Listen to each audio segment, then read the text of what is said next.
Entro oggi si presentano le candidature ufficiali alle prossime elezioni politiche del 4 marzo. I giochi sono per lo più conclusi. Nel collegio uninominale per il centrodestra si fa il nome dell'ex consigliere comunale di Agrigento, Lillo Pisano, proposto fortemente da Fratelli d'Italia. Per il centrosinistra Giuseppe Sodano, figlio del senatore ed ex sindaco di Agrigento Lillo Sodano.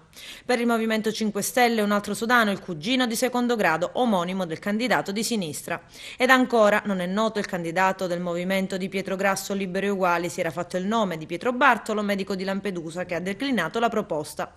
Come ha rinunciato anche Marco Campione, presidente di Girgenti Acque, che secondo quanto ventilato negli ultimi giorni doveva scendere in campo per Forza Italia. Era stato proposto da tanti a Berlusconi, ma lo stesso Campione con una nota stampa ringrazia e rifiuta per impegni personali.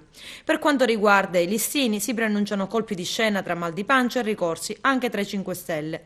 Ricordiamo che con la nuova legge elettorale i candidati scelgono votando il partito e il voto si spalma sul listino già predisposto secondo quanto stabilito dai partiti, mentre è libero il voto dell'uninominale. Il 63% dei parlamentari verrà scelto attraverso i listini proporzionali, ovvero 2/3, mentre il 33%, ovvero il restante un terzo, attraverso il sistema uninominale.